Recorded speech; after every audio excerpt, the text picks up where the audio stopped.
una política medioambientalista que lleva campando a sus anchas durante años, sin tener en cuenta otros factores como la seguridad o la competitividad.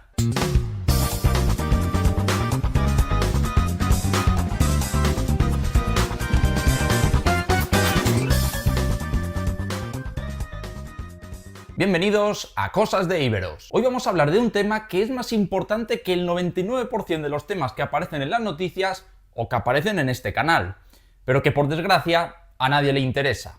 Vamos a hablar de política industrial. En menos de una semana tenemos estas tres noticias sobre Alemania, la principal industria de la Unión Europea. ThyssenKrupp recortará 11.000 empleos en su filial siderúrgica. ThyssenKrupp es una de las empresas siderúrgicas más importantes de Alemania. Ford anuncia el despido de 4.000 empleados, 2.900 en Alemania. Y Bosch anuncia 5.500 despidos. Y en lo que llevamos de 2024 se han anunciado 4.500 despidos de Audi, 1.500 de Bayer, 1.200 de Continental, 600 de BMW, 8.000 de SAP, 12.000 de ZF y 1.300 de Miele. Y nos quedan por contabilizar los de Volkswagen, que, aunque no hay cifras oficiales, se cuentan por miles. Y esta semana tenemos otros casos destacables en el resto de Europa. Por ejemplo, KTM, el gigante fabricante de motos, ha anunciado que se encuentra en concurso de acreedores. Y ArcelorMittal, el gigante mundial del acero,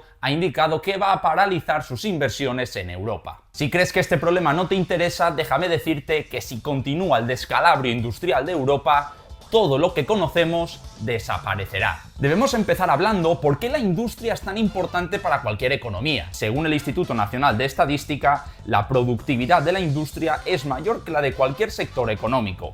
Es decir, el valor generado por persona ocupada es mayor que el de cualquier actividad. Concretamente, un 14% más en el caso de España que en el resto de sectores. O sea que la actividad industrial implica un mayor beneficio para los empresarios, una mayor recaudación para el Estado y un mayor salario para los empleados. De hecho, los salarios de la industria en España son un 20% superiores al salario promedio. Por otro lado, las condiciones laborales en general de la industria son más favorables. Hay más porcentaje de contratos fijos, un 83%, frente al 70% promedio, y solo hay un 4% de jornadas a tiempo parcial, frente al 16% del resto de la economía. Además, la industria permite tener una economía más resistente en el caso de ciclos económicos adversos. En crisis económicas, la demanda de productos manufacturados se mantiene mucho más que la actividad turística, por ejemplo, y por eso España ha sufrido tanto durante la crisis de 2008 o durante el COVID-19,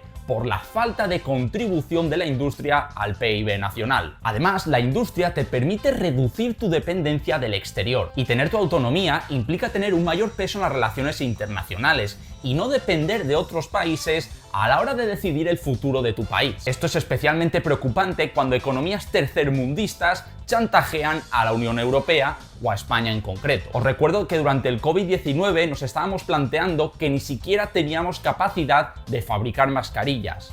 Triste cuanto menos. Por otro lado, la industria genera un efecto positivo a nuestro alrededor nada despreciable. Despliegue de infraestructuras como carreteras o telecomunicaciones, I+D+I que aprovechan otros sectores, o por ejemplo formación en colaboración con universidades y un largo etcétera. Todas las economías grandes del mundo han llegado hasta donde están gracias a la industria, no gracias a unos duendes mágicos muy resilientes. Así que podéis imaginar qué ocurrirá si perdemos nuestra industria, que nos convertiremos en una economía subdesarrollada. Bueno, ¿y de dónde viene este declive industrial en Europa? Existen muchas causas, pero la mayoría tienen un elemento común: una política medioambientalista que lleva campando a sus anchas durante años, sin tener en cuenta otros factores como la seguridad o la competitividad. Vamos a empezar por una de las políticas más nefastas de la Unión Europea: el régimen de comercio de derechos de emisión. Voy a explicarlo de forma muy sencilla y quitando todos los detalles que no aportan nada. El régimen de comercio de derechos de emisión establece un límite de emisiones de gases de efecto invernadero que se pueden emitir en la Unión Europea. Estas emisiones son repartidas entre los principales emisores.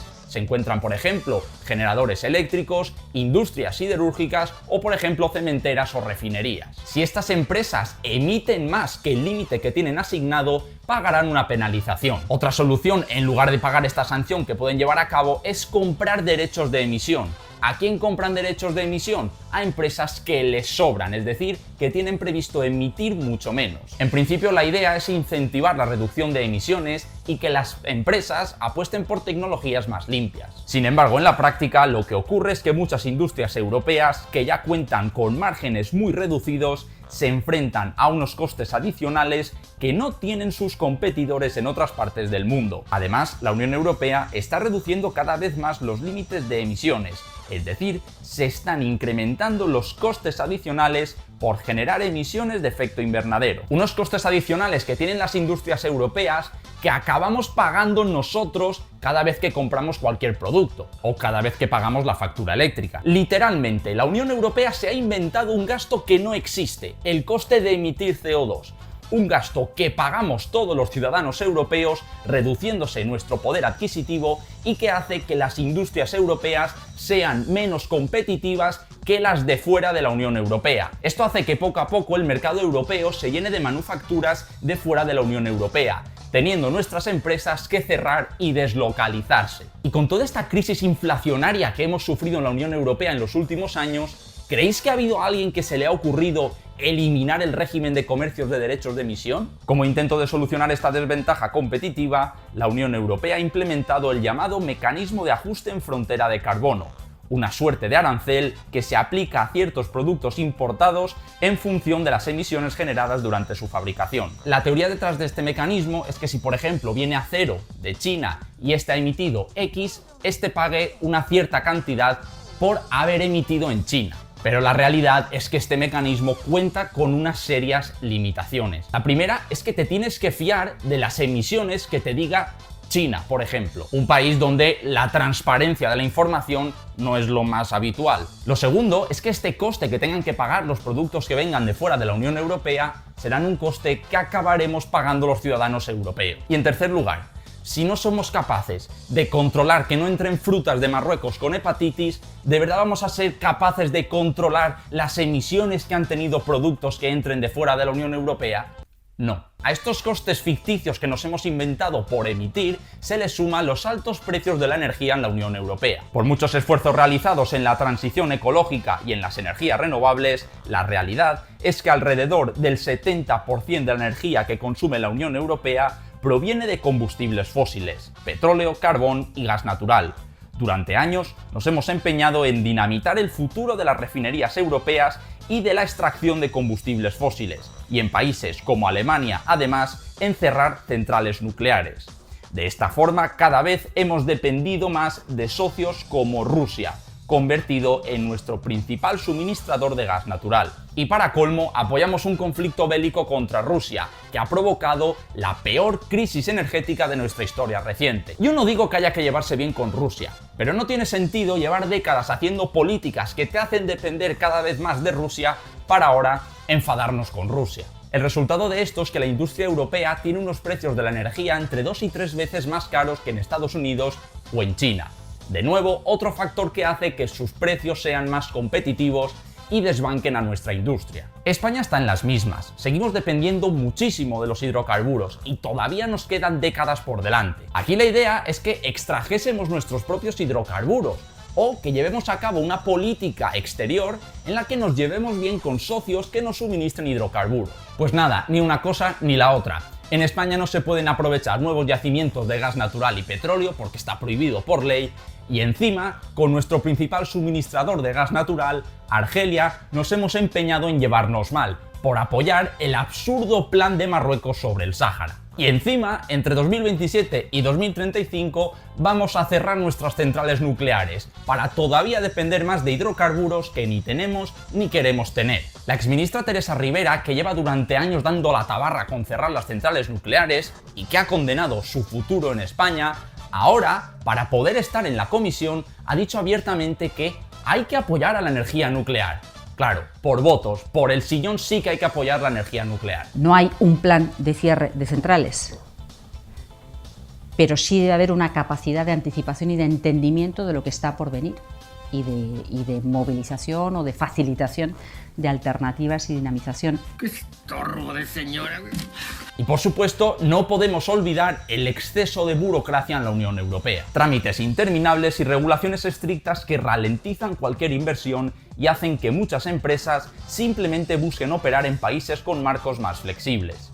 Mientras en Estados Unidos y China el marco normativo facilita la creación de infraestructuras industriales y fomenta la inversión, en Europa seguimos atrapados en un sistema que prioriza lo regulatorio por encima de lo productivo. Y cuando no, pues Greenpeace te monta una manifestación. El apoyo al coche eléctrico es otro ejemplo de cómo Europa ha decidido suicidarse. Durante décadas, las empresas europeas lideraron la innovación y la producción en motores diésel, siendo referentes mundiales en eficiencia y en reducción de emisiones. Sin embargo, en un giro absurdo y abrupto, se ha priorizado los vehículos eléctricos sin tener en cuenta que Europa no lidera la I+D+I en este campo, ni posee el know-how necesario para competir con países como China o Estados Unidos, que llevan ventaja tanto en el desarrollo de baterías como en la producción masiva de vehículos eléctricos. Europa tampoco tiene acceso a las materias primas necesarias para la fabricación de coches eléctricos, como el litio o el cobalto, lo que nos hace más dependientes de países como China,